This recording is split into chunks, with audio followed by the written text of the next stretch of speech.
ایک شخص کا کارنامہ، وہ یہودی فتنہ گر، وہ روح مزدق کا بروز، ہر قبا ہونے کو ہے اس کے جنوں سے تار تار۔ اسی طرح وہ عبداللہ ابن سبا یہودی فتنہ گر۔ آج اہل تشیع میں سے بعض حضرات کہتے ہیں کہ یہ عبداللہ ابن سبا یہ تو افسانوی شخصیت ہے، اس کی حقیقت کوئی تھی ہی نہیں، حالانکہ ان کی اپنی کتاب میں رجال کشی کے اندر اس کا ذکر موجود ہے، اور یہ بھی موجود ہے کہ حضرت علی رضی اللہ تعالیٰ عنہ نے اپنے عہد خلافت میں اسے زندہ جلوایا ہے۔ اس کی وجہ کیا تھی؟ یہ آیا مدینہ کے اندر اسلام کا لبادہ اوڑھ کر، اس نے چند عقیدوں کی اشاعت شروع کی۔ سب سے پہلے حضرت علی تو خدا ہیں، گاڈ انکارنیٹ، اوتار کا تصور، جیسے ہندوؤں میں ہے رام چندر جی خدا کا اوتار، اور عیسائیت میں بھی پہلے گاڈ انکارنیٹ کا تصور تھا کہ حضرت مسیح خدا کا اوتار ہے، انکارنیشن آف گاڈ۔ تو اس نے کہا کہ حضرت علی تو خدا کا اوتار ہے، خدا ہے۔ نمبر دو، اس نے کہا کہ ہر نبی کا ایک وصی ہوتا ہے جس کے حق میں وہ وصیت کرتا ہے، تو حضور صلی اللہ علیہ وسلم کے وصی حضرت علی ہیں، لہذا خلیفہ تو اول روز سے حضرت علی ہیں، حضرت ابو بکر، حضرت عمر، حضرت عثمان یہ تو غاصب ہیں، اور حضرت عثمان کی خلافت تھی اس وقت تو خاص طور پر۔ پھر اس نے جو قبائلی عصبیت تھی اسے بھڑکایا۔ پرانی جو عصبیت چل رہی تھی قریش کے اندر، وہ دو گھرانے ایک دوسرے کے مد مقابل تھے۔ دیکھیے، ایک ہوتا ہے قبیلہ، ایک ہوتا ہے گھرانہ۔ ہمارے پنجاب میں ایک قبیلہ ہے وٹو قبیلہ، اس کے گھرانے بہت سے، مانے کے، لالے کے، سجے کے، شامت کے، یعنی کوئی لالا تھا ان میں سے بڑا، ان کے بیٹے ہو گئے لالے کے، ان کی اولاد، خاندان یہ کہلاتے ہیں۔ قبیلہ ایک، یہ وٹو قبیلہ۔ تو قبیلہ تھا قریش، اس میں گھرانے بہت تھے، بنو ہاشم، بنو امیہ، بنو تیم، بنو عدی، یہ بہت سے گھرانے تھے۔ تو چوٹی کے دو گھرانے جو تھے وہ بنو ہاشم اور بنو امیہ، ان کے درمیان چپقلش تھی، مقابلہ، مسابقت، اور یہ مسابقت فی الخیر بھی ہوتی تھی۔ اگر انہوں نے غریبوں کو کھانے کھلائے ہیں تو ہم ان سے بڑھ کر کھلائیں گے، اگر وہ حاجیوں کی خدمت کرتے ہیں تو ہم ان سے بڑھ کر کریں گے۔ تو ان کے اندر یہ مسابقت الخیر بھی تھی، لیکن چپقلش تھی کہ کوئی ہم سے آگے نہ نکل جائے، وہ سمجھتا تھا وہ آگے نہ نکل جائے۔ اس شخص نے اس پرانی عصبیت کو تازہ کیا کہ حضور تو بنو ہاشم میں سے تھے، لہذا خلافت حق ہے بنو ہاشم کا، یہ غاصب ہے۔ اس سے پہلے دو خلفاء جو تھے وہ نہ بنو ہاشم سے تھے نہ بنو امیہ سے تھے۔ حضرت ابو بکر بنو تیم میں سے تھے، چھوٹا قبیلہ تھا۔ حضرت عمر بنی عدی میں سے تھے، وہ بھی چھوٹا قبیلہ تھا۔ یہ حضرت عثمان پہلے خلیفہ جو بنو امیہ میں سے تھے، جن کی پرانی چپقلش بنو ہاشم سے تھی۔ اب اس کو موقع مل گیا کہ پرانی قبائلی عصبیت کو بھڑکائے۔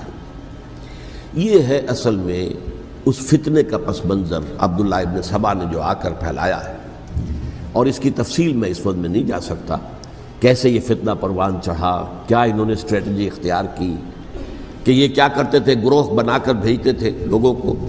کوفے میں جاؤ تو وہاں پر دمشق کے گورنر کے خلاف اور مصر کے گورنر کے خلاف الزامات لگاؤ، اس نے یہ کیا، وہ غبن کر گیا، وہ یہ کر گیا، وہ خیانت کر رہا ہے، وہ رشتہ داروں کو پال رہا ہے، اور عثمان کے خلاف بھی تقریریں کرو رضی اللہ تعالیٰ عنہ۔ دمشق میں جاؤ تو کوفے کے گورنر کے خلاف، کیونکہ دمشق کے گورنر کے خلاف بات کرو گے تو لوگوں کو معلوم ہوگا کہ یہ جھوٹ بول رہے ہیں، لیکن یہ کہ وہاں تو تم بات کرو کوفے کے گورنر کے خلاف اور مصر کے گورنر کے خلاف اور حضرت عثمان کے خلاف۔ مصر میں جاؤ تو بات کرو کوفے کے اور شام کے گورنر کے خلاف اور حضرت عثمان کے خلاف۔ یہ انہوں نے ایسا اٹھایا، اور اس زمانے میں آپ کو معلوم ہے ذرائع رسل و رسائل تھے نہیں، نہ اس فتنے کی پتہ چل سکا جب تک کہ وہ فتنہ جو ہے پوری طرح برگ و بار لا کر تراور درخت نہیں بن گیا۔ اس کے نتیجے میں حضرت عثمان رضی اللہ تعالیٰ عنہ شہید ہوئے، اور خلیفہ پھر حضرت علی رضی اللہ تعالیٰ عنہ کو انہی سوائیوں نے، جنہوں نے گھیراؤ کیا تھا، جنہوں نے حضرت عثمان کو شہید کیا ہے، یہی حضرت علی رضی اللہ تعالیٰ عنہ کے ارد گرد ہوئے۔ اور حضرت علی رضی اللہ تعالیٰ عنہ بھی نہیں چاہتے تھے خلافت کی بیعت لینا، لیکن آخر کیا کرتے؟ کیا وہ امت کو بغیر خلیفہ کے چھوڑ دیتے؟ حضرت زبیر سے کہا گیا، انہوں نے نہیں مانا، رد کر دی بات۔ حضرت طلحہ سے کہا گیا، انہوں نے نہیں مانا۔ حضرت علی سے کہا گیا، اب عشرہ مبشرہ میں سے یہی تو تھے نا، لہذا انہوں نے تسلیم کر لیا، خلافت ہو گئی۔ لیکن اس کے بعد جو خانہ جنگی ہوئی ہے، اس خانہ جنگی کے نتیجے میں نوٹ کر لیجئے کہ 1,00,000 کے قریب مسلمان ایک دوسرے کی تلواروں اور نیزوں اور برچھیوں اور تیروں سے ختم ہو گئے، ہلاک ہو گئے۔ یہ ہماری تاریخ کا تاریک ترین باب ہے۔ 5 سال، 4.5 سال حضرت علی کی خلافت کے اور 6 مہینے حضرت حسن کی خلافت کے رضی اللہ تعالی عنہ۔ اس سے کیا ہوا کہ ایک طرف تو اسلام کی جو توسیع ہو رہی تھی، تھمتا نہ تھا کسی سے سیل رواں ہمارا، وہ سیلاب رک گیا، انٹرنل سیبوٹاج ہو گئی نا، اب تو اندر ہی آپس ہی میں اگر دستوں گریبان ہو گئے تو باہر اب کیا توسیع کرتے ہیں، وہ توسیع کا عمل رک گیا۔ اور یوں سمجھیے کہ جیسے ٹرک اگر کبھی چل رہا ہو، بھرا ہوا ہو، لوڈڈ، اور وہ چڑھائی چڑھ رہا ہو، تو اگر کہیں موشن ٹوٹ جائے، ٹرک کو رکنا پڑے، تو ڈرائیور کے جان پر بن جاتی، اس لیے کہ اس کو دوبارہ سٹارٹ کرنا، اور جبکہ وہ چڑھائی پر ہے، انکلائن پر ہے، آسان کام نہیں ہوتا، خطرہ ہوتا ہے وہ پیچھے جو ہے وہ نہ جائے۔ اور پہاڑی علاقوں میں آپ کو معلوم ہے ذرا پیچھے چلے جانے کا مطلب جو ہے بہت خطرناک جو ہے نتیجہ نکل سکتا ہے۔ بہرحال حضرت علی رضی اللہ تعالیٰ عنہ نے اپنے خلافت میں ایک کام یہ کیا، اب اس کی کیا مصلحتیں تھیں یہ تو انہی کے علم میں ہوگا، ہم قیاس کر سکتے ہیں، میں اس تک میں نہیں جانا چاہتا۔ ابھی تک خلافت کا مرکز تھا مدینہ منورہ، حضرت ابوبکر، حضرت عمر، حضرت عثمان، وہیں جہاں حضور صلی اللہ علیہ وسلم رہے تھے اور جہاں پر کہ حضور مدفون تھے۔ لیکن حضرت علی نے اپنا مرکز جو ہے وہ کوفہ بنا دیا۔ اچھا، اس کی ایک ظاہری وجہ یہ سمجھ میں آتی ہے کہ اسلام کا جو پھیلاؤ ہو گیا تھا، وہ سلطنت اتنی وسیع ہو گئی تھی کہ مدینہ منورہ بہت جنوب میں اور بڑے صحرا کو عبور کر کے جانا ہوتا تھا۔ کوفہ جبکہ ایسی مقام پر تھا کہ جہاں سے مشرقی راستہ جا رہا ہے ایران کو، عراق کے اندر تو ہے وہ شہر کوفہ، اور پھر ایران اور خراسان اور ہندوستان کو راستہ جا رہا ہے، وہیں سے شمال کی طرف جا رہا ہے، شام کی طرف اور ترکی کی طرف، اور وہاں سے پھر یہ کہ مغربی افریقہ کو بھی کنٹرول کرنا، جو شمالی افریقہ کو بھی آسان تھا۔ بہرحال حضرت علی نے کوفہ کو اپنا مرکز بنایا، اور نتیجہ یہ ہوا کہ سبائیوں کا بھی مرکز وہی بن گیا، چونکہ انہوں نے اپنے آپ کو گردا گرد رکھا حضرت علی کے رضی اللہ تعالیٰ عنہ۔ اب ظاہر بات ہے کسی پرٹیکولر پرسن کے خلاف تو کوئی مقدمہ موجود تھا نہیں، بلکہ جب جنگ جمل ہو رہی تھی، ابھی جنگ نہیں ہوئی تھی، حضرت عائشہ، حضرت طلحہ، حضرت زبیر وہ لے کر آئے تھے ایک لشکر، اس مطالبے کے لیے کہ حضرت عثمان کے قاتلوں کو سزا دی جائے، قصاص لیا جائے۔ حضرت علی رضی اللہ تعالیٰ عنہ سے گفت و شنید ہو رہی تھی، حضرت علی جو ہے اس پر آمادہ ہو گئے کہ ٹھیک ہے، میں جو بھی قاتلین عثمان ہیں ان کو گرفتار کر کے سزا دوں گا۔ عین اسی وقت کوفے کی مسجد کے اندر جو ہے 10,000 کا مجمع کھڑا ہو گیا، ہم سب قاتل عثمان ہیں، لو ہم سے بدلہ کہاں سے لوگے۔ اور انہوں نے کیا کیا، جاتے ہی جنگ چھیڑ دی، جب چھڑ جائے تو یا مرو یا مارو، اس کے علاوہ تو کوئی چارہ کار ہوتا ہی نہیں۔ ایک رات میں 10,000 مسلمان شہید ہوئے، جن میں 2 عشرہ مبشرہ میں سے حضرت زبیر اور حضرت طلحہ رضی اللہ تعالیٰ عنہ۔ تو یہ صورت تھی، سبائیوں نے گھیراؤ کیا حضرت علی کا رضی اللہ تعالیٰ۔ حضرت معاویہ دعوے دار نہیں تھے خلافت کے، قطعاً نہیں، ان کا صرف ایک دعویٰ تھا، اور وہ یہ تھا کہ عثمان کے قاتلوں کو گرفتار کرو، یا خود سزا دو یا ہمارے حوالے کرو، ہم اس سے قصاص لیں گے۔ اس لیے کہ قبیلہ بنو امیہ کا تھا، اور حضرت امیر معاویہ بنو امیہ میں سے، تو ایک خاندانی طور پر جو ہے ہم قصاص لیں گے ان سے جنہوں نے قتل کیا ہے حضرت عثمان کو۔ لیکن یہاں ظاہر بات ہے کہ حضرت علی رضی اللہ تعالیٰ عنہ کی طرف سے مطالبہ یہ ہوتا تھا، تم پہلے میری بیعت کرو، میرے ہاتھ مضبوط کرو تاکہ میں ان کے خلاف کوئی اقدام کر سکوں۔ لیکن انہیں یہ اندازہ تھا کہ اگر میں نے بیعت کی تو ظاہر بات ہے کہ حضرت علی تک پہنچنے سے پہلے مجھے گردن اڑا دیں گے یہ لوگ، اس لیے کہ سبائی جو ہے وہ آپ کو گھیرے ہوئے۔ بہرحال ایک عجیب الجھاؤ، ایک ڈائلیما تھا جس کی وجہ سے یہ جنگ چلتی رہی، اور حضرت علی رضی اللہ تعالیٰ عنہ کو انہی کے شیعان علی ہی کے اندر سے وہ جماعت علیحدہ ہوئی تھی جس کو ہم خوارج کے نام سے جانتے ہیں، اور ایک خارجی ابن ملجم ہی نے حضرت علی کو شہید کیا رضی اللہ تعالیٰ عنہ۔ پھر حضرت حسن رضی اللہ تعالیٰ عنہ، اب دیکھیے کس قدر صحیح بات تھی جو حضرت علی رضی اللہ تعالیٰ عنہ نے فرمائی جب ان سے کہا گیا کہ کیا ہم آپ کے بیٹے حسن کے ہاتھ پر بیعت کر لیں رضی اللہ تعالیٰ عنہ۔ فرمایا نہ میں تمہیں اس کا حکم دیتا ہوں نہ میں اس سے روکتا ہوں، یہ تمہارا معاملہ ہے، امرہم شورا بینہم، تم اپنے باہمی مشورے سے جو فیصلہ کرو گے ٹھیک ہے، میں نہ حکم دیتا ہوں نہ روکتا ہوں۔ اس کا کیا مطلب ہے؟ باپ کے بعد بیٹے کی خلافت ہرگز حرام نہیں ہے، ورنہ کہتے کیسے ہو سکتا ہے میرا بیٹا؟ نہیں، یہ نہیں کہا آپ نے۔ حضرت عمر سے بھی کہا گیا تھا کہ اپنے بیٹے کو نامزد کر دیں، عبداللہ ابن عمر کو، تو انہوں نے جواب میں کیا کہا؟ اسے تو طلاق دینی بھی نہیں آتی۔ انہوں نے اپنی کسی زوجہ کو طلاق دی تھی اور اس میں جو صحیح ترین طریقہ ہے وہ اختیار نہیں کیا تھا، انہیں طلاق دینے تک نہیں آتی تو میں اسے خلیفہ بنا دوں۔ یہ نہیں کہا تھا کہ باپ کے بعد بیٹا خلیفہ نہیں ہو سکتا، یہ تو نہیں تھا، کہیں حرام نہیں ہے، نہ کتاب و سنت میں، نہ کوئی حدیث ہے، نہ کہیں قرآن مجید میں۔ تو حضرت علی نے بھی فرمایا رضی اللہ تعالی، نہ میں روکتا ہوں نہ حکم دیتا ہوں، یہ تمہارا اپنا معاملہ ہے۔ بہرحال حضرت حسن رضی اللہ تعالی عنہ نے حضرت امیر معاویہ سے صلح کر لی، خلافت ان کے سپرد کر دی۔ دیکھیے، میں حضرت ابوبکر، حضرت عمر، حضرت عثمان، حضرت علی کے ساتھ حضرت حسن کے دور خلافت کو بھی خلافت راشدہ میں سے سمجھتا ہوں، اور تبھی 30 سال پورے ہوتے ہیں اس حدیث کے مطابق کہ حضور نے فرمایا خلافت 30 برس رہے گی، پھر ملوکیت آ جائے گی۔ تو حضرت حسن کا بہت بڑا کارنامہ یہ ہے کہ اس خانہ جنگی کا دروازہ بند کر دیا، اور یہ پیشن گوئی تھی حضور کی صلی اللہ علیہ وسلم حضرت حسن کو، جب بچے تھے حضور کے انتقال سے پہلے، میرا یہ بیٹا مسلمانوں کے 2 گروہوں میں صلح کرائے گا، یہ حضور کی پیشن گوئی تھی، اور وہ پیشن گوئی حضرت حسن کے علم میں بھی ہوگی یقیناً۔ بہرحال انہوں نے صلح کی حضرت امیر معاویہ کے ساتھ رضی اللہ تعالی عنہ، خلافت ان کے حوالے کر دی، اور کچھ شرائط تھیں طے ہو گئی، اللہ خیر صلی اللہ۔ حضور کی تو یہ پیشن گوئی جو ہے صحیح ثابت ہوئی کہ میرا یہ بیٹا مسلمانوں کے 2 بڑے گروہوں کے درمیان صلح کرا دے گا، اور سبائیوں نے انہیں تانے دیے، یا عار المومنین، اے مومنوں کے لیے موجب عار، موجب شرم، تم نے بزدلی دکھائی ہے، تم نے امیر معاویہ کو خلیفہ تسلیم کر لیا، تم نے بزدلی دکھائی، معاذ اللہ ثم معاذ اللہ ثم معاذ اللہ۔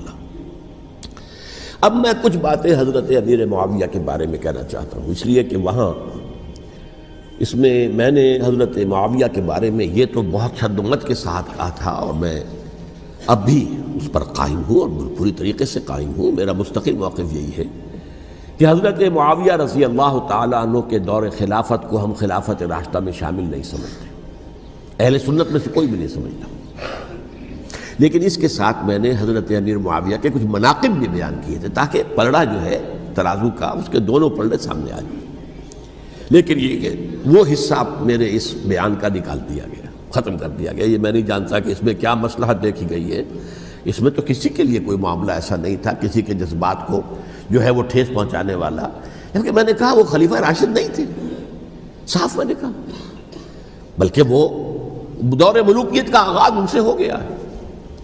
بلکہ جب ایک صاحب نے یہ کہا کہ کربلا کے بعد سے دور ملوکیت آ رہی تھی، تو میں نے کہا نہیں جناب، دور ملوکیت تو 20 سال پہلے پوری ہو چکی تھی، شروع ہو چکی تھی۔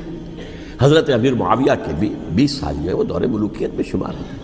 انہیں کسری العرب بھی کہا گیا، عرب کے کسریٰ، جو شہنشاہ ایران کا خطاب تھا، حضرت معاویہ رضی اللہ تعالیٰ عنہ کو کسری العرب کہا گیا، عرب کا کسریٰ یہ۔ لیکن دوسری طرف یہ ہے کہ وہ صحابی رسول ہیں رضی اللہ تعالیٰ، حضور کے برادر نسبتی بھی ہیں، حضور کے سالے ہیں، ان کی ہمشیرہ ام حبیبہ حضور کی زوجہ محترمہ ہیں، ام المومنین ہیں، ام حبیبہ رضی اللہ تعالیٰ عنہ۔ پھر کس قدر معتمد علیہ تھے حضور کے کہ کاتبان وحی میں شامل تھے، وحی کی کتابت کرنے والے چند لوگ تھے جنہیں کہ حضور کہتے تھے کہ اب یہ آیت لکھ لو، ان میں سے ایک امیر معاویہ بھی رضی اللہ تعالیٰ۔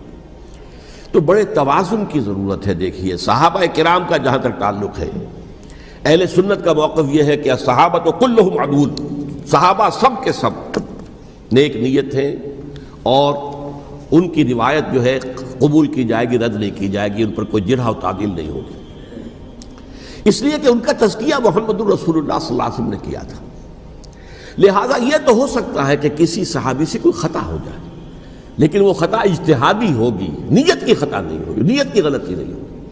اگر کسی صحابی کی نیت پر حملہ کیا جائے تو یہ اصل میں طعن ہے، حملہ ہے حضور پر کہ وہ تربیت دے ہی نہیں سکے اپنے ساتھیوں کو، معاذ اللہ ثم معاذ اللہ ثم معاذ اللہ، وہ تزکیہ کر ہی نہیں سکے۔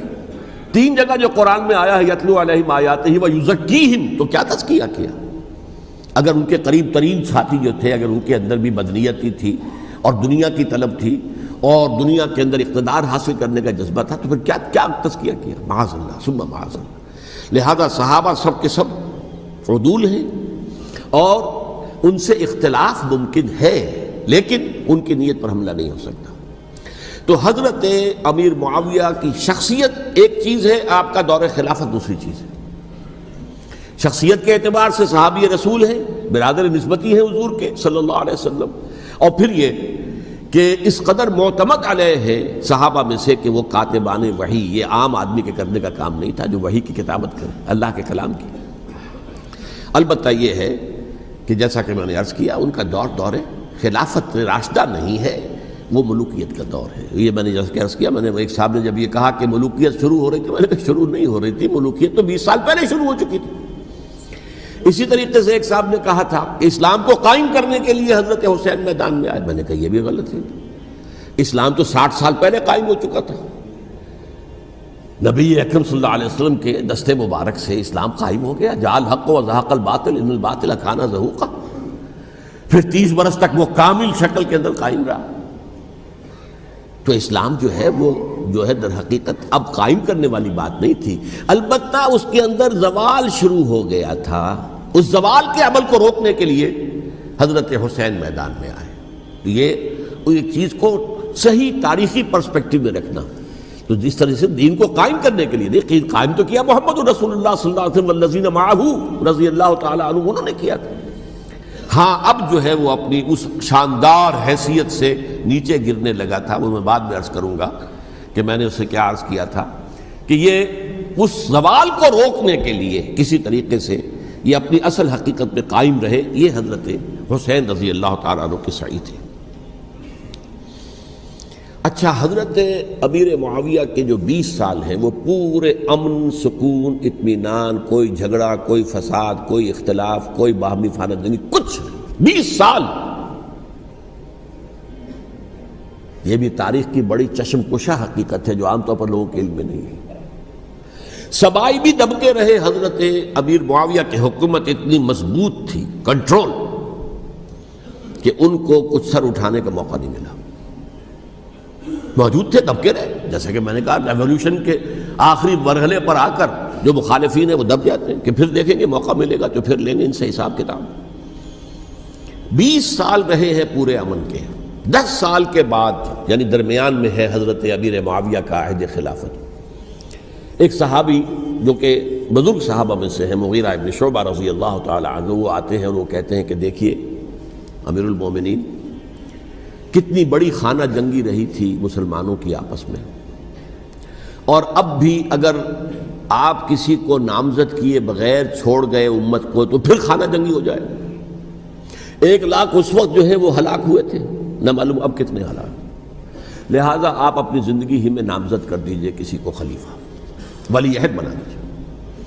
حضرت امیر معاویہ نے ابتداءً جو ہے انکار کیا نہیں، لیکن ان کے دلائل ایسے تھے وزنی، اور میں سمجھتا ہوں کہ وہ بات صحیح تھی جو مغیرہ ابن شعبہ نے کہی، اس لیے کہ اب صحابہ کرام میں سے جو کبار صحابہ تھے وہ تو سب دنیا سے رخصت ہو چکے تھے۔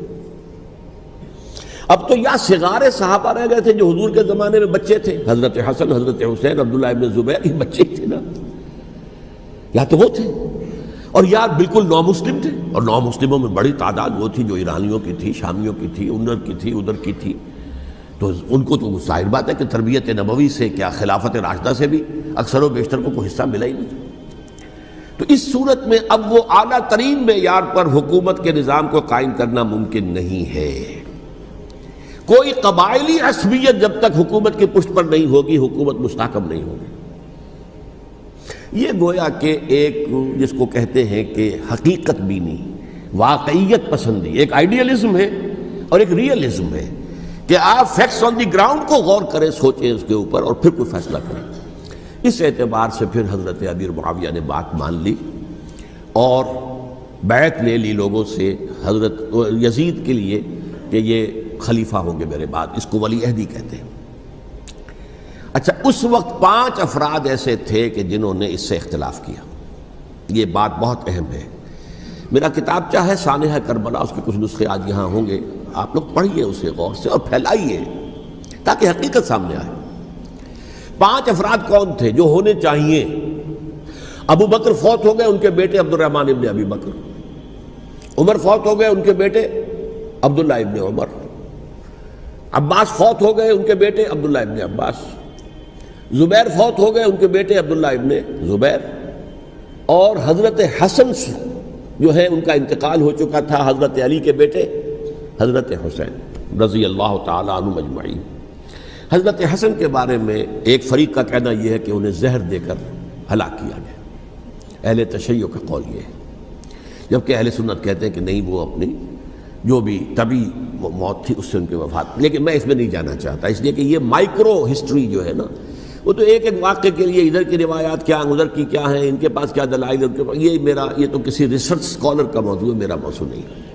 لیکن بہرحال یہ 5 حضرات تھے جنہوں نے ولی عہدی کی بیعت نہیں کی، لیکن حضرت معاویہ اتنے حلیم الطبع انسان تھے، انہوں نے جبر نہیں کیا، کوئی تشدد نہیں کیا۔ ٹھیک ہے، ولی عہدی کی بیعت نہیں کر رہے، کوئی بات نہیں، میری بیعت تو کی ہوئی ہے نا، ابھی تو میں زندہ ہوں، بات ختم ہو گئی، میری بیعت کو تو نہیں توڑا انہوں نے، فسخ بیعت نہیں کی۔ اس اعتبار سے انہوں نے نہ کوئی تشدد کیا، نہ جبر کیا، نہ کوئی مواخذہ کیا۔ لیکن جب امیر معاویہ کا انتقال ہو گیا، اب ولی عہدی کی بجائے وہ اب خلافت کی بیعت ہوئی، سب لوگوں نے بیعت کر لی۔ ان 5 میں سے ایک فوت ہو چکے تھے، حضرت عبد الرحمن ابن ابی بکر فوت ہو چکے رضی اللہ تعالی، 4 تھے، ان 4 میں ایک اختلاف ہوا۔ 2 کی رائے یہ تھی، عبداللہ ابن عمر، عبداللہ ابن عباس، کہ اگرچہ یہ کام غلط ہوا ہے، اسلام کی روح کے منافی ہوا ہے، یہ بادشاہت کی بنیاد پڑ رہی ہے، لیکن یہ بات ایسی نہیں ہے کہ اس کی بنا پر ہم خانہ جنگی شروع کروا دیں، امت کے اندر خون خرابہ کروائیں، فساد کروائیں۔ لہذا انہوں نے بیعت کر لی۔ اب کوئی اگر یہ کہے معاذ اللہ کہ وہ بک گئے تھے یزید کے ہاتھ میں، معاذ اللہ ثم معاذ اللہ، وہی بات آپ اختلاف کر سکتے ہیں کہ انہیں نہیں کرنی چاہیے تھی، یہ کوئی رائے رکھے، مجھے اختلاف نہیں، لیکن ان کی نیت پر حملہ کریں گے تو حملہ محمد رسول اللہ پر ہوگا صلی اللہ علیہ وسلم۔ عبداللہ ابن عمر کون ہیں؟ کتنی حدیثیں ان سے جو ہے وہ منقول ہیں۔ عبداللہ ابن عباس کون ہیں؟ جنہیں حضور نے جو ہے جن کے لیے دعا کی تھی، اے اللہ فقہہ فی الدین وعلمہ التاویل، اے اللہ اس نوجوان کو دین کا فہم عطا کر اور قرآن کی تعویل اور تفسیر کا علم عطا کر، حبر الامہ کہلاتے ہیں۔ وہ کہیں پیسوں اور ٹکوں کے عوض بک جانے والے نہیں تھے، انہوں نے امت کی مصلحت دیکھی، نیت جو ہے اس پر حملہ نہ کیجئے، البتہ اختلاف کا حق آپ کو حاصل ہے۔ 2 حضرات جو ہیں ڈٹے رہے کہ نہیں، ہمیں کم وٹ میں ریزسٹ کرنا ہے۔ عبداللہ ابن زبیر عمر کے اعتبار سے وہ بڑے ہیں، مسلمانوں میں سب سے پہلے ولادت مدینے میں جا کر جو ہوئی ہے وہ عبداللہ ابن زبیر کی ہوئی ہے۔ ہجرت کر کے جب مہاجرین وہاں پہنچے، کچھ عرصے تک کسی کے ہاں کوئی اولاد نہیں ہوئی، تو لوگوں نے تانے دینے شروع کر دیے کہ معلوم ہوتا ہے کہ یہاں آ کر یہ مکے کے رہنے والے جو ہیں کمزور ہو گئے ہیں، ان کی ہاں اولاد ہی نہیں ہو رہی۔ پھر عبداللہ ابن زبیر کی ولادت ہوئی ہے، یہ حضرت ابو بکر کے نواسے ہیں، حضور کی زوجہ محترمہ حضرت عائشہ کی بہن، حضرت دیکھیے ابھی نام نکل گیا ہے جی، حضرت اسماء رضی اللہ تعالی عنہا عنہما، یہ ان کے صاحبزادے ہیں، حضرت زبیر کے بیٹے۔ ان کا فیصلہ ہوا کہ ہمیں ریزسٹ کرنا ہے کم وقت میں، ایٹ اینی کاسٹ۔ حضرت حسین ابن علی رضی اللہ تعالی عنہما کا بھی فیصلہ ہوا کہ ہمیں ریزسٹ کرنا ہے کم وقت میں۔ البتہ ان میں بھی ایک اختلاف ہو گیا، یعنی یہ 2 تو جڑے رہے، ان 2 میں اختلاف ہو گیا۔ عبداللہ ابن زبیر کا کہنا یہ تھا کہ ہمیں حجاز میں رہنا چاہیے، یہ سرزمین ہے جس میں نبوت کی برکات سب سے زیادہ ہیں، یہاں ہم مضبوط قلعے کے اندر ہیں، ہمیں یہاں سے جو ہے ریزسٹ کرنا چاہیے اور ختم کرنا چاہیے اس نظام کے اندر جو خرابی آ گئی ہے اس کو۔ حضرت حسین رضی اللہ تعالیٰ عنہ کے پاس خطوط کا تانتا بنا ہوا تھا، کوفے سے لوگ خط لکھ رہے تھے، آئیے آئیے آئیے، ہم آپ کے ہاتھ پر بیعت کریں گے، ہم آپ کے ہاتھ پر بیعت کریں گے، ہم آپ کے ہاتھ پر بیعت کریں گے۔ یہی وہ کوفہ جو حضرت علی کا دارالخلافہ رہا تھا اور جو پھر سبائیت کا گڑھ بن گیا تھا۔ چنانچہ حضرت حسین نے حضرت مسلم بن عقیل کو بھیجا وہاں پر کہ میرے نمائندے کی حیثیت سے جا کر وہاں پر بیعت لو۔ 10-12 ہزار افراد نے بیعت کر لی، لیکن اس کے بعد یزید کی طرف سے گورنر بنا کے بھیجا گیا ابن زیاد کو۔ ابن زیاد نے آ کر جو تشدد کیا اور سختی کی تو سب کے سب بیعت توڑ کر اور سب منحرف ہو گئے. مخلصین تو وہ تھے نہیں. الکوفی لایوفی، کوفی جو ہے وہ تو کوئی وعدہ وفا کرنے والا ہوتا ہی نہیں، بیعت توڑ دی. فمن نقص فانما ينقص على نفسه، بیعت کے بعد بیعت توڑ دینا بہت بڑا گناہ ہے، توڑ دی. ادھر اطلاع مل گئی حضرت حسین کو، چل چکے تھے وہ، راستے میں تھے کہ وہاں تو مسلم بن عقیل شہید ہو گئے اور سب لوگوں نے بیعت توڑ دی. اب واپس جانا چاہتے تھے لیکن مسلم بن عقیل کے بیٹے جو ہے اڑ گئے. یہ عرب کی اپنی ایک جو ہے پرانی ان کی حمیت اور ان کا قبائلی نظام کہ اب ہم اپنے والد کے خون کا قصاص لیے بغیر نہیں جائیں گے. حضرت حسین رضی اللہ تعالیٰ عنہ کی مروت اور شرافت کہ یہ میرا ساتھ دینے کے لیے آئے تھے، اب میں ان کا ساتھ نہ دوں تو یہ تو شرافت اور مروت کے خلاف ہے. کہا اچھا چلو چلتے. وہاں جا کر بھی عین اپنے میدان کے اندر بھی حضرت حسین رضی اللہ تعالیٰ عنہ نے 3 چیزیں پیش کی ان کوفیوں کے لشکر کے خلاف. سب سے بڑا لشکر کے اندر سب سے بڑے تو کوفی تھے جنہوں نے بیعتیں کی ہوئی تھی حضرت حسین کے ساتھ. دیکھو مجھے جانے دو واپس حجاز کی طرف،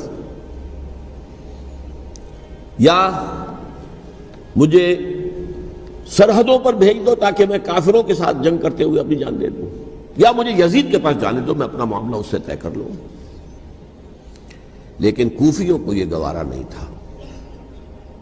اگر یہ یزید کے پاس پہنچ گئے تو ہمارا کچا چٹھا بیان کر دیں گے کہ مجھے تو ان لوگوں نے برگلا کر بلایا تھا. اس لیے کہ دیکھیے حضرت امیر معاویہ کے 20 سالوں کے دوران میں بتا چکا ہوں ان کی حکومت اتنی مستحکم تھی کہ اس کے خلاف کوئی فتنہ اٹھانا ممکن نہیں تھا. اب چونکہ ایک چینج اوور ہوا تھا، اور چینج اوور میں آپ کو معلوم ہوتا ہے کہ ایک جس کو کہتے ہیں every thing is in the melting پاٹ، ابھی تو یہ درمیان کے اندر معاملہ ہے، تو انہیں موقع ملا. سر اٹھایا حضرت حسین رضی اللہ تعالیٰ عنہ کو، جو خطوط لکھے جس کے کہ تھیلے کے تھیلے اور بوریوں کی بوریاں بھری ہوئی حضرت حسین کے ساتھ تھی، وہ کہا کہ آئیے ہم آپ سے بیعت کریں گے. انہوں نے نہیں مانا. اور اصل میں حضرت حسین کے قاتل وہ کوفی ہیں، وہ بزدل، وہ منافق جنہوں نے بیعت کر کے بیعت توڑی. اور اب وہ آ گئے کہ اگر یہ حسین رضی اللہ تعالیٰ عنہ بچ کر کہیں یزید کے پاس پہنچ گئے تو پھر ہمارا کچا چٹھا جو ہے وہ سامنے آ جائے گا اور ہماری پھر شامت آ جائے گی. لہذا انہوں نے قتل کیا حضرت حسین کو رضی اللہ تعالیٰ. ایک بات جو علامہ ڈاکٹر قلب صادق نے فرمائی، اور مجھے میرے علم میں یہ بات پہلے نہیں تھی، وہ یہ کہ حضرت حسین کے قتل کا فتویٰ ایک بہت بڑے مفتی نے دیا تھا. یہ بات بھی ذرا سمجھ لیجیے. حضرت حسین رضی اللہ تعالیٰ عنہ کے قتل کا فتویٰ ایک بہت بڑے مفتی نے دیا تھا. کیوں دیا تھا؟ اس لیے کہ حضور کی احادیث موجود ہیں کہ جب ایک شخص کی ایک خلیفہ کی بیعت ہو جائے تو دوسرا اگر کھڑا ہو تو اسے قتل کر دو. کھلی حدیث. اسی لیے ایک بہت بڑے مفسر بھی ہیں، فقیہ بھی ہیں، قاضی ابن العربی رحمۃ اللہ علیہ. ایک ابن عربی ہیں الف لام کے بغیر، ابن عربی، وہ بہت بڑے صوفی ہیں، فلسفی ہیں، اندلس کے ہیں. یہ قاضی ابن العربی ہیں جنہوں نے قرآن کی ایک تفسیر لکھی ہے اس اعتبار سے کہ صرف ان آیات کی تفسیر جن سے کہ فقہی احکام جو ہیں ان کا استنباط ہوتا ہے. یہ 2 تفسیریں اس طور سے لکھی گئی ہیں قرآن مجید کی. احکام القرآن ان کا نام ہے دونوں کا، جن میں سے ایک جو ہے قاضی ابن العربی کی ہے. ان کا ایک جملہ نقل ہوتا ہے، قتل الحسین بسیف جدہ، حسین قتل ہو گئے اپنے ہی نانا کی تلوار سے. وہ تلوار کیا تھی؟ جب کسی کی بیعت ہو چکی ہو پھر کوئی کھڑا ہو مدعی خلافت، قتل کر دو. میرے نزدیک حضرت حسین مدعی خلافت نہیں تھے. یہ بات اس وقت سامنے لوگوں کے نہیں آئی، بلکہ حکومت نے یہ باور کرا دیا کہ یہ تو باغی ہے، یہ مدعی ہے خلافت کے. انہوں نے تو دعویٰ نہیں کیا خلافت کا، وہ تو صرف اس عمل کو روکنے کے لیے میدان میں آئے تھے. اور اس بات کو اچھی طرح سمجھ لیجئے کہ اس وقت تک یہ جو تصور آج ہمارے پاس ہے کہ ریاست علیحدہ ہے، حکومت علیحدہ ہے، state of Pakistan, we are loyal to the state of Pakistan, ہم ریاست پاکستان کے وفادار ہیں، گورنمنٹ آف پاکستان کے وفادار نہیں ہیں. We are not loyal to the government. Government تو کبھی بے نظیر کی تھی، ہم اس کے خلاف تحریک چلا رہے تھے، یا کبھی کسی اور کی تھی اس کے خلاف تحریک چل رہی ہے، یا کبھی ضیاء الحق کی تھی اس کے خلاف تحریک چل رہی ہے۔ گورنمنٹ کو بدلنا تو عوام کا حق ہے، آج، اس وقت نہیں تھا۔ اس وقت ریاست اور حکومت کا کوئی فرق نہیں تھا، لہذا جو حکومت سے اختلاف کرے گویا کہ باغی ہے۔ یہ ہے اصل میں وہ پیچیدہ مسئلہ کہ کیوں کسی مفتی نے فتویٰ دے دیا، اس لیے کہ اس وقت تک ریاست اور حکومت کا فرق واضح نہیں تھا دنیا پر۔ یہ تو ابھی کوئی 100-150 سال کی بات ہے کہ آج ہمارا جو پولیٹیکل سائنس کا ایولیوشن ہوا ہے وہ اس اسٹیج تک پہنچ گیا ہے کہ اسٹیٹ علیحدہ ہے، حکومت علیحدہ ہے۔ حکومت تو اسٹیٹ کے 3 آرگنز میں سے ایک آرگن ہے، ایڈمنسٹریشن حکومت کی ہے، جوڈیشری ہے اور لیجسلیچر ہے، 3 آرگنز ہیں بڑے بڑے، ان میں سے ایک ہے۔ تو حکومت کو بدلنا تو عوام کا حق ہے، چاہے وہ ووٹ کے ذریعے بدلیں، چاہے ایجیٹیشن، اگر پرامن ایجیٹیشن ہے اس سے حکومت کو بدلنے کا حق حاصل ہے دستوری طور پر ہر اعتبار سے۔ اس وقت یہ نہیں تھا، لہذا صورتحال یہ بن گئی کہ حکومت وقت نے باور کرا دیا مسلمانوں کو، ورنہ سوچئے نواسہ رسول کو قتل کرنا کوئی آسان کام تھا؟ آخر سب کلمہ گو تھے کہ نہیں تھے؟ کلمہ گو تو تھے نا، اور حضور سے عقیدت اور محبت میں کمی، لیکن یہ کہ فتویٰ اگر ایک بہت بڑے مفتی کا، جو کہ حضرت علامہ ڈاکٹر قلب ساقط صادق صاحب نے فرمایا، مجھے اس مفتی کا نام بھی معلوم نہیں، کہ ایک مفتی ہی کا فتویٰ تھا وہ، جس کے بنا پر اب ان لوگوں نے حضرت حسین کو قتل کیا، اور یہی وجہ ہے کہ انہوں نے پھر خیموں کو بھی آگ لگا دی۔ وائی حالانکہ دیکھیے اگر دشمنی کا انتقام ہوتا تو حضرت علی بن حسین جو بیمار تھے، جو بعد میں زین العابدین رحمت اللہ علیہ کے نام سے پھر یہ اہل تشیع کے چوتھے امام معصوم ہیں، حضرت علی، حضرت حسن، حضرت حسین، اور پھر حضرت علی بن حسین زین العابدین رحمت اللہ علیہ، کیا ان کو بھی قتل کر دیتے؟ حضرت حسین کی نسل ہی ختم ہو جاتی، لیکن نہیں کیا۔ آگ کیوں لگائی؟ آگ اس لیے لگائی کہ وہ جو ڈاکومنٹری پروف ہے ہماری غداری کا یزید کے خلاف حضرت حسین کو جو ہم نے دعوت دی، وہ جو ڈاکومنٹری پروف خطوط کی شکل میں موجود ہے وہ ختم ہو جائے، ڈسٹرائے ہو جائے۔ اس کے لیے انہوں نے خیموں میں آگ لگائی۔ بہرحال یہ ہے تاریخی پس منظر، یہ اسی سبائی فتنے کا تسلسل ہے جس نے سب سے پہلے حضرت عثمان کی جان لی رضی اللہ تعالیٰ عنہ۔ 5 سال تک مسلمانوں میں خانہ جنگی رکھی، حضرت علی کو پھر شہید کیا، اور اس کے بعد جو ہے 20 سال حضرت امیر معاویہ کے تو سر نہیں اٹھا سکے، لیکن پھر جب ایک چینج اوور ہو رہا تھا تو اس وقت انہوں نے موقع غنیمت سمجھا کہ اب کھڑے ہو جاؤ اور اب دوبارہ ایک فتنہ جو ہے اس کو امت کے اندر پیدا کر دو۔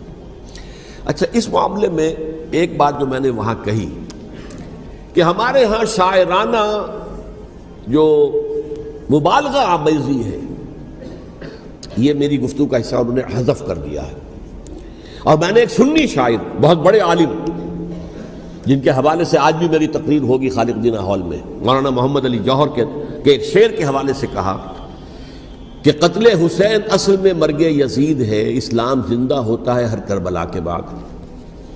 میں نے کہا بالکل محمل شعر ہے، اسلام مرا ہی نہیں تھا، زندہ ہونے کا کیا سوال؟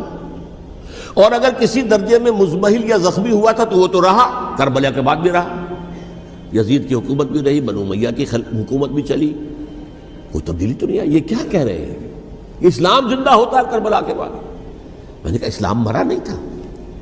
جیسے میں نے یہ کہا کہ ملوکیت جو ہے وہ اب شروع نہیں ہوئی، ملوکیت تو 20 برس پہلے شروع ہو چکی تھی حضرت امیر معاویہ کے، لیکن ظاہر بات ہے کہ حضرت حسن نے، حضرت حسین نے اس کو قبول کیا، اور حضرت حسین نے تو پھر 10 سال تک ولی عہدی جو تھی چاہے بیعت نہیں کی لیکن اس کے خلاف میدان میں آ کر چیلنج تو نہیں کیا۔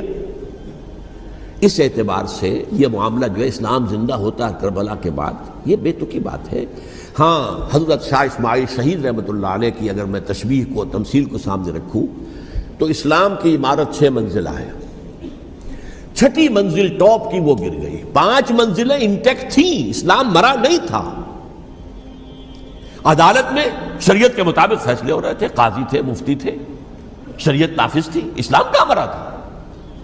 جبکہ خود کہہ رہے ہیں علامہ قلب صادق کے ایک مفتی کے فتوے سے ہی حضرت حسین کو قتل کیا گیا۔ اب وہ مفتی کی رائے، اس کی بدنیتی ہو، جو بھی ہو وہ جانے، اللہ جانے، لیکن عام مسلمان کیا کرے؟ اس پہلو سے اسلام مرا نہیں تھا. ہاں ایک منزل گر گئی تھی، وہ گری رہی، 1000 برس تک گری رہی، یہاں تک کہ آ کر مغربی امپیریلزم نے اس کے گرایا، ملوکیت کا معاملہ ختم کیا اور وہ جبرین ملوکیت دوسری آ گئی. ورنہ وہی بادشاہی چلی ہے. بلکہ دور بنو امیہ میں وہ بادشاہی پوری طرح اس نے بالوں پر نہیں نکالے تھے، اصل باروں پل تو اس نے نکالے ہیں دور بنو عباس میں آ کر. اور پھر سلاطین جو ہے ترک، جو ترک خلفاء ہے، ان کا بھی بادشاہت تھی اور کیا تھا، وہ خلافت تو نہیں تھی. تو یہ تو اسلام میں جو بھی نقص واقع ہو گیا تھا، کبھی واقع ہو گئی تھی، وہ جو کی تو برقرار رہی. اس کو بھی تسلیم کیا. میں اللہ کا شکر ادا کر کے کہتا ہوں کہ دونوں حضرات، دونوں شیعہ دانشور اور بڑی اعلیٰ سطح کے جو شیعہ عالم تھے، انہوں نے اس بات کو تسلیم کیا اور میری اس بات کو چیلنج نہیں کیا.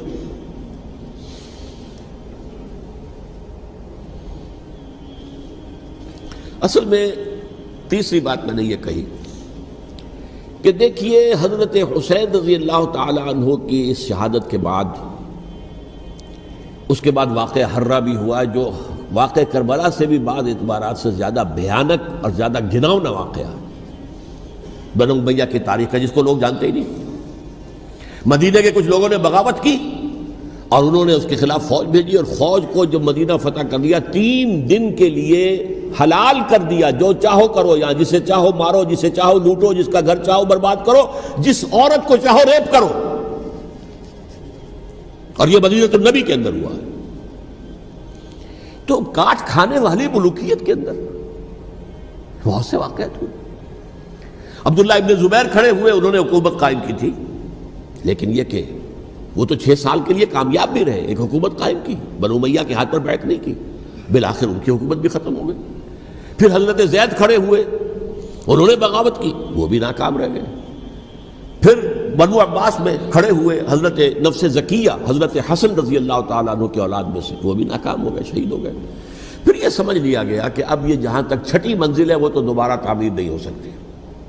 یہ تو جس کی لاٹھی اس کی بھینس، جس کے پاس طاقت ہوگی اس کی حکومت ہوگی، جس کا قبیلہ زیادہ قوی ہوگا، جس قبیلے میں زیادہ عصبیت ہوگی، مضبوط ہوگا، متحد ہوگا، طاقتور ہوگا، اسی کی حکومت ہوگی. البتہ اس کے نیچے لوگوں کے اخلاق کی اصلاح کرو.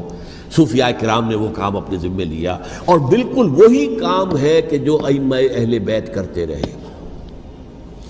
حضرت حسن کی اولاد میں پھر حضرت علی بن حسین رضی اللہ تعالی، حضرت حسین کی اولاد میں پھر امام محمد باقر، امام محمد جعفر صادق، اور اس کے بعد بھی 5 اور. کسی نے بغاوت نہیں کی.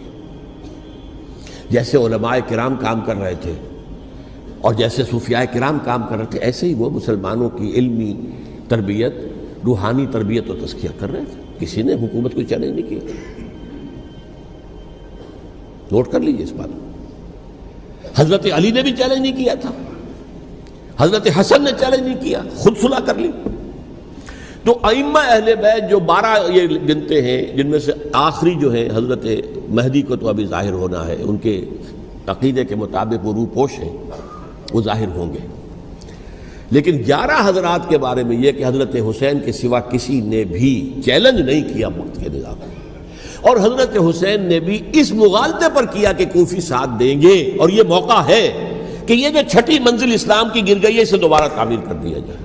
انہوں نے خلافت کا دعویٰ نہیں کیا تھا، یہ انہیں عوام کو مغالطے میں مبتلا کیا گیا کہ یہ خلافت کا مدعی ہو کر سامنے آیا. جیسا کہ میں نے آپ سے کہا تھا، امیر معاویہ نے حضرت علی کے عہد خلافت میں کبھی خلافت کا دعویٰ نہیں کیا. مدعی خلافت نہیں تھے وہ تو یہ کہتے تھے کہ قاتلان حسین جو ہے، قاتلان عثمان کو سزا دو، قصاص دو، بس. اسی طرح حضرت حسین نے بھی. اب دیکھیے اس ضمن میں اس میں کوئی شک نہیں ہے، حضرت حسین رضی اللہ تعالی عنہ کی جو شہادت ہوئی ہے، اور ان کے ساتھیوں کی، اعزاء و اقارب کی، تاریخ انسانی میں یہ عزم، ہمت، شجاعت، مثابرت، صبر، استقلال، استقامت، اس کی بہت روشن مثال ہے، بہت روشن مثال ہے، بہت روشن مثال ہے. لیکن اس سے تاریخ کی رفتار پر کوئی اثر نہیں پڑا. وہ جو ملوکیت آ گئی تھی وہ اور گہری سے گہری ہوتی چلی گئی. واقعہ کربلا کے بعد تو واقعہ ہررا ہوا میں نے گنوا دیا آپ کو، اس سے زیادہ تو میرے خیال میں کہ اور ہمارے لیے لائق شرم جو ہے کوئی واقعہ ہے ہی نہیں اس پہلو سے۔ لیکن حضرت حسین کا ایک، اب ان کو یہ کہ میں مطلب یہ کہ اگر میں ان کے ہاتھ پر بیعت کر لیتا ہوں جو کہ اس وقت سامنے موجود تھے کہ یزید کی بیعت تمہارے ہاتھ پر کرتا ہوں، تو گویا کہ اپنے آپ کو سرنڈر کر دیتے۔ وہی خطرہ جو امیر معاویہ کو تھا کہ مجھے وہ تو پہنچنے بھی نہیں دیں گے علی تک رضی اللہ تعالیٰ عنہ اور مجھے پہلے ہی شہید کر دیں گے، یہی خطرہ حسین کو تھا رضی اللہ تعالیٰ عنہ کہ مجھے یزید تک پہنچنے نہیں دیں گے، پہلے ہی قتل کر دیں گے۔ اور ویسے بھی یہ ایک شرافت، مروت اور حمیت اور غیرت اور عزت نفس کا تقاضا بھی تھا کہ بھائی معاملہ ہے یزید کا، میرا مجھے وہاں جانے دو، اللہ اللہ خیر سے، یو کین اسکورٹ می، میرے دائیں بائیں چلو تاکہ میں کہیں اور بھاگ نہ جاؤں تمہارے خیال میں، مجھے وہاں پہنچا دو، میں وہاں پہ جا کے اس سے معاملہ کر لوں۔ لیکن انہوں نے قتل کیا، اصل قاتلان کوفی، وہی سبائی۔ البتہ یہ ہے کہ اس واقعے کی جو یادگار ہے اس میں کوئی شک نہیں ہے کہ اس نے مسلمانوں میں سے ایک گروہ کے دل میں قربانی اور شہادت کا جذبہ بہت پیدا کیا، اس میں کوئی شک نہیں۔ اور جس طریقے سے کہ عاشورہ محرم میں یاد منائی جاتی ہے، جس طریقے سے اس نے اہل تشیع کے اندر قربانی کا جذبہ بے انتہا پیدا کر دیا، اگرچہ وہ جذبہ بروئے کار نہیں آتا، اس لیے کہ ان کے ہاں یہ عقیدہ ہے، یہ طے ہے کہ جب تک حضرت مہدی ظاہر نہیں ہوں گے ہم کسی کے خلاف بغاوت نہیں کریں گے۔ یہ پوری تاریخ میں ان کا معاملہ رہا، تمام جو ہے ائمہ اہل بیت کا معاملہ رہا، جب تک مہدی نہیں آتے keep sitting and keep waiting, wait and see, that's all. یہ تو خمینی صاحب نے کیا ہے، آیت اللہ خمینی صاحب نے، کہ انہوں نے یہ ایران کے شیعوں کو باور کرایا کہ بھائی جب آئیں گے حضرت مہدی آ جائیں گے، لیکن ہم اب ہاتھ پر ہاتھ رکھ کر بیٹھے رہیں، باطل کو چیلنج بھی نہ کریں، ہمیں کچھ تو کرنا چاہیے، وہ ہاتھ پاؤں ہلانے چاہیے، اور کچھ نہیں تو مہدی کا راستہ جو ہے صاف کرنا چاہیے، تمہید کرنی چاہیے، ان کے راستہ ہموار کیا جائے۔ تو یہ ان کی بڑی عظمت ہے آیت اللہ خمینی صاحب کی کہ اہل تشیع ایران کے جو ہے ان سے انہوں نے یہ بات منوا لی کہ ہم بالکل انرٹ نہیں بیٹھے رہیں گے، بلکہ اب انہیں نائب امام قرار دے کر اور ولایت فقیہ کے فلسفے کے حوالے سے، یہ دو چیزیں ان کی جو ہیں بنیادی فلسفے کی ہیں، وہ اس وقت میرا موضوع نہیں ہے، انہوں نے عوام کو ایسا کھڑا کیا ہے کہ 20,000 سے لے کر 30,000 کے درمیان انسانوں نے جانیں دے دی، عورتوں کے جلوس نکلے، شیرخوار بچہ گود میں ہے عورت کے اور گولی کھا رہی ہے اور مر رہی ہے، گر رہی ہے۔ آپ سوچئے زندگی کتنی عزیز ہوتی ہے، اور شیرخوار بچے کے لیے ماں کی جو زندگی ہے اس ماں کو اپنی زندگی کتنی عزیز تر ہوگی کہ اپنے لیے نہیں تو اس بچے کے لیے مجھے جینا ہے، لیکن نہیں، گولیاں کھائیں اور گری۔ یہ جذبہ انہی میں ہے۔ واقعہ یہ ہے کہ اہل سنت کے اندر یہ جذبہ نہ ہونے کے برابر ہے، یہ میں واشگاف الفاظ میں کہہ رہا ہوں۔ پورے عالم اسلام میں صرف شیعہ ایران ایسا نکلا ہے کہ جس نے بادشاہت کا خاتمہ کیا، باقی سعودی عرب میں بادشاہت بیٹھی ہوئی ہے، ڈٹ کر بیٹھی ہوئی، اربوں ڈالر کا ایک ایک محل بنتا ہے ان بادشاہوں کا، اور سنی سن ہے، سن، کوئی حرکت نہیں۔ وہ تو اب جو حرکت ہو رہی ہے وہ اینٹی امریکن حرکت ہے جو ہو رہی ہے، وہ در حقیقت وہ مسئلہ بالکل دوسرا ہے جو اس وقت ہو رہا ہے، لیکن یہ کہ عالم اسلام میں کوئی تحریک ایسے نہیں اٹھی۔ یہ اہل تشیع میں ہے جو بالکل استثنائی بات ہے کہ انہوں نے جو ہے ایک ایسا بادشاہ جس کو کہا جاتا تھا کہ اس کا جو اسلحہ خانہ ہے وہ ایشیا میں سب سے بڑا اسلحہ خانہ ہے، جو 2500 سالہ پرانی جو ایک عظمت تھی ایران کی اس کو دوبارہ تازہ اور زندہ کرنا چاہتا تھا۔ 2500 سالہ برسی اس نے منائی تھی، اس کے لیے ایک شہر آباد کیا تھا کہ خسرو یا سائرس یا ذوالقرنین قرآن مجید کی اصطلاح میں اس کی یادگار بنائی تھی، اور وہ سوچ رہا تھا کہ وہی عظمت دوبارہ ایران کی ہوگی جو کہ خسرو کے زمانے میں تھی، جس کا قرآن مجید میں سورہ کہف کے اندر ذکر ہے، مشرقی فتوحات، مغربی فتوحات، شمالی فتوحات۔ تو وہ بادشاہ ہے اس کو بھاگنا پڑا وہاں قربانی کی وجہ سے۔ تو یہ جو ہے واقعہ کربلا نے، اس میں کوئی شک نہیں ہے کہ ایک ایسی مشعل روشن کی ہے جس کو کہ ہر شخص کو دیکھنا چاہیے۔ یہ بھی انسان، جیسے کہ اقبال نے ایک شعر کہا تھا غالب کے لیے، فکر انسان پر تیری ہستی سے یہ روشن ہوا ہے، پرے مرغ تخیل کی رسائی طاق ہو جا، تو فکر انسان پر حضرت حسین کی قربانی سے یہ واضح ہوا ہے کہ انسان کس حد تک جا سکتا ہے قربانی دینے کے لیے اپنے کسی مقصد کے لیے۔ مقصد ان کا جو تھا، میں نے اسی لیے آیت پڑھی تھی، معاذ اللہ ثم معاذ اللہ۔ میں ایک آخری بات جو کہہ رہا ہوں وہ نوٹ کر لیجئے، ایک خاص انتہائی نقطۂ نظر کے عام کیے جانے کی وجہ سے سنیوں میں بھی ایک انتہائی رد عمل پیدا ہوا ہے، ایکسٹریم رائٹسٹ سنیز۔ اگر ایک طرف سے حملہ کیا گیا ہے حضرت عثمان کی نیت پر، ان کو خیانت کا الزام لگایا گیا، ان پر اقربا پروری کا الزام لگایا گیا، حضرت ابو موسیٰ شریف پر خیانت اور غداری کا الزام لگایا گیا، یہ ساری چیزیں اگر صحابہ کرام کے اوپر ہوئی ہیں، امیر معاویہ پر، امیر اور عمرو بن العاص پر، تو جواب میں کچھ لوگ کھڑے ہو گئے، حضرت علی وہ اقتدار کے طالب تھے، معاذ اللہ ثم معاذ اللہ ثم معاذ اللہ۔ یہ اہل سنت کا موقف نہیں ہے۔ حضرت حسین اقتدار کے طالب تھے، ہرگز نہیں، ہرگز نہیں، ہرگز نہیں۔ وہی اصول جو میں نے بتایا تھا سب کے لیے لاگو رہے گا، وہ امیر معاویہ کے لیے ہے تو حضرت علی کے لیے بھی، حضرت حسین کے لیے بھی ہے۔ یہ نیک نیت ہے، آپ ان کی کسی رائے سے اختلاف کر سکتے ہیں لیکن ان کی نیت پر حملہ نہیں کریں گے۔ نیت پر حملہ کریں گے آپ کا ایمان بالرسالت جو ہے وہ مجروح ہو جاتا ہے۔ یہ رسول کے ساتھ بھی ہے، رسول نے ان کا تزکیہ کیا، یتلو علیہم آیاتہ ویزکیہم، اس کا سارا عمل محمد کا کیا ہوا ہے صلی اللہ علیہ وسلم۔ تو صحابی کے معاملے میں یہ ہمارے ہاں ان کو اہل سنت جو ہیں، جو معتدل مزاج کے، اور اکثریت ان کی، یہ تو چند لوگ ہیں، ذرا قلم چلا لیتے ہیں تو ان کی بہت سی کچھ چھوٹی چھوٹی کتابیں بھی شائع ہو گئی ہیں بہت، لیکن انہیں اہل سنت نے قرار دیا ناسبی یا خارجی۔ جیسے خوارج نے کہا تھا حضرت علی بھی کافر ہیں اور حضرت امیر معاویہ بھی کافر ہیں، حضرت عمرو بن العاص بھی کافر ہیں، معاذ اللہ ثم معاذ اللہ۔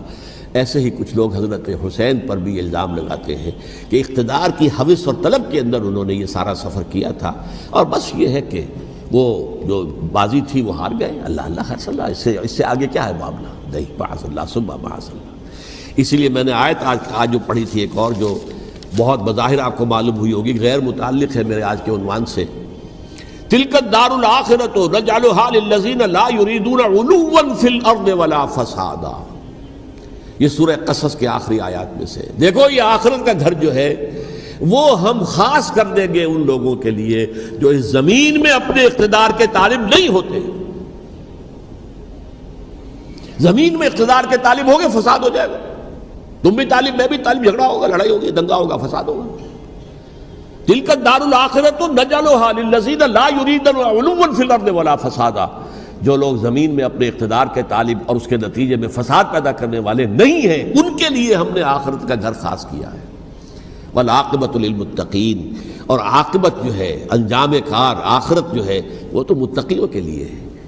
اسی میں آئیں گے سب صحابہ کرام، خواہ وہ حضرت علی ہیں رضی اللہ تعالیٰ عنہ، اور خواہ وہ حضرت امیر معاویہ ہیں، حضرت عثمان ہیں رضی اللہ تعالیٰ عنہما، خواہ حضرت حسن ہیں، حضرت حسین ہیں رضی اللہ تعالیٰ عنہما، خواہ عبداللہ ابن زبیر ہیں، خواہ عبداللہ ابن عباس ہیں، خواہ عبداللہ ابن عمر ہیں رضی اللہ تعالیٰ عنہم اجمعین۔ اس اصول کو سامنے رکھ کر اختلاف آپ کر سکتے ہیں کسی سے بھی، لیکن کسی کی نیت پر حملہ کریں گے تو اصل میں آپ کا ایمان بالرسالت مجروح ہو جائے گا۔ علی کو نبی اکرم صلی اللہ علیہ وسلم نے اپنا نائب بنا کر چھوڑا تھا جب غزوہ تبوک میں جا رہے تھے مدینے میں۔ حضرت علی نے کہا بھی کہ مجھے آپ عورتوں کے ساتھ بٹھا کے جا رہے ہیں۔ فرمایا تمہارا مقام میرے ساتھ وہی ہے جو موسیٰ کے ساتھ ہارون کا تھا۔ ہارون کو چھوڑ کر گئے تھے نا یہودیوں کے پاس جب گئے تھے تورات لینے کے لیے، تو تمہارا وہی مقام ہے میرے ساتھ۔ تو یہ حضرت علی ہے رضی اللہ، ان کے بارے میں ان کی کیا عظمت میری نگاہ میں۔ تو یہ 3 کتابچے ہیں، مجھے نہیں معلوم تیسرا یہاں ہے یا نہیں ہے، بہرحال آپ لوگوں کو ریکمینڈ کر رہا ہوں کہ ان کا مطالعہ کریں۔ اب یہ کہ آخری بات یہ کہ اصل ہمارے کرنے کا کام کیا ہے۔ دیکھیے کیوں نہیں کیا کسی نے بھی خروج کا معاملہ وہ میں واضح کر چکا ہوں، بغاوت نہیں کی، کیوں؟ ایک تو ریاست اور حکومت میں فرق نہیں تھا، ذرا کھڑا ہو اور وہ باغی قرار پائیں گے، واجب القتل ہو جائیں گے، فتوے کی زد میں آ جائیں گے، یہ معاملہ تھا۔ اور دوسرے یہ کہ عمارت پوری گری نہیں تھی، ایک منزل گری تھی نا۔ آج ہم کہاں کھڑے ہیں؟ پوری عمارت گری ہوئی ہے، نہ شرعی عدالتیں ہیں، نہ شرعی فیصلے ہیں، نہ احکام الہی نافذ ہے، نہ حدود اور قصاص کے معاملات ہیں، کچھ بھی نہیں۔ ہمارا فرض کیا ہے؟ حضرت حسین کی مدح کرتے رہیے، تعریف کرتے رہیے، صحابہ کرام کی مدح کرتے رہیے، مدح صحابہ، اس کے لیے مجلسیں قائم ہو رہی۔ بھائی کر کیا رہے ہو؟ تھے تو آبا وہ تمہارے ہی، مگر تم کیا ہو؟ ہاتھ پر ہاتھ دھرے منتظر فردا ہو۔ تلک امت قد خلت لہا ما کسبت ولکم ما کسبتم۔ وہ تو ایک امت تھی جو چلی گئی، اللہ کے ہاں پہنچ گئے۔ جو کچھ انہوں نے کمایا وہ ان کے لیے، تمہارے لیے نہیں ہے۔ تمہارے لیے وہ ہوگا جو تم کماؤ گے۔ ہمارے لیے راستہ اب یہی ہے کہ خلافت راشدہ کے مکمل نظام کو اثر نو قائم کرنے کے لیے منہج انقلاب نبوی کو اختیار کریں۔ میری کتاب اس پر، کیسٹس اس پر، آڈیو کیسٹس، ویڈیو کیسٹ، سی ڈیز، نہ معلوم ڈی وی ڈی، سب کچھ موجود ہے۔ سیرت النبی پر تو میں عرض کر چکا ہوں، فلسفہ سیرت النبی سمجھنا ہے تو میری کتاب پڑھیے، ورنہ سیرت النبی آپ پڑھ لیں گے، واقعات معلوم ہو جائیں گے، فلسفہ سیرت سامنے نہیں آئے، اس کا آپ مطالعہ کریں گے میری کتاب سے۔ اور دوسرے یہ کہ یہ خلافت قائم کرنے کے لیے جو جد و جہد ہم کر رہے ہیں، تحریک خلافت پاکستان جس کا میں داعی ہوں ادنا سا، وہ تنظیم نہیں ہے، میں اس کا امیر نہیں، وہ ایک تحریک ہے۔ جیسے تحریک پاکستان کہلاتی تھی جس کی تنظیم تھی مسلم لیگ، پارٹی کا نام مسلم لیگ تھا، لیکن تحریک پاکستان۔ اس طرح تحریک خلافت پاکستان وہ ہم نے چلائی ہے تنظیم اسلامی کے تحت۔ یہ خلافت جب پہلی چلی تھی آج سے 84 سال قبل، نومبر 1921 میں خالق دینہ ہال میں وہ مقدمہ چلا تھا، جس کے نتیجے میں بڑے بڑے جو لیڈر تھے ہمارے، مولانا محمد علی جوہر اور مولانا حسین مدنی اور مولانا ابوالکلام آزاد، ان سب کو 2 سال کی قید کی سزا سنائی گئی تھی، بغاوت، مقدمہ بغاوت، یہ خالق دینہ ہال۔ اسی میں سن 91 یا 92 میں نے 3 دن تقریریں کی تھیں، جن میں آج سے پھر میں 3 تقریریں کرنے والا ہوں، ایک آج شام کو، ایک کل شام کو رات 9 بجے، آج بھی کل بھی، ایک پرسوں اتوار کی صبح کو 10 بجے ہے کیا 11 بجے۔ تو ان میں آپ حضرات شرکت فرمائیں، تاکہ اصل جو ہمارے کرنے کا کام ہے، تاریخ کو بھی سمجھنا چاہیے، تاریخ کے عوامل کیا ہیں، کیا پس پردہ عوامل کار فرما تھے، کیا کسی شے کی اصل حقیقت ہے، وہ سمجھنا چاہیے۔ لیکن یہ ہے کہ اس اعتبار سے میں نے جب یہ لفظ استعمال کیا تھا اس مذاکرے میں، لپ سروس، کہ یہ ہم صرف لپ سروس کرتے رہے، مدح کے بیان کرتے رہے، منقبت بیان کرتے رہے، حضور کی نعتیں کہتے رہے، اس سے تو بات نہیں بنے گی جب تک کہ وہ فرض منصبی شہادت علی الناس کا جو ہمارے ذمے ہے بحیثیت امت محمد صلی اللہ علیہ وسلم، اس کو ادا نہ کریں۔ مجھے خوشی ہے کہ اس کی بھی تائید دونوں حضرات نے کی، ہاں یہ لپ سروس کا معاملہ ہے۔ اللہ تعالی حضرت حسین کے نقش قدم پر چلتے ہوئے، بلکہ اصل میں تو ہمارے لیے اسوہ رسول ہے محمد صلی اللہ علیہ وسلم کا، اس پر چلتے ہوئے ہم پاکستان میں اسلام کا نظام خلافت قائم کرنے کی جد و جہد کریں۔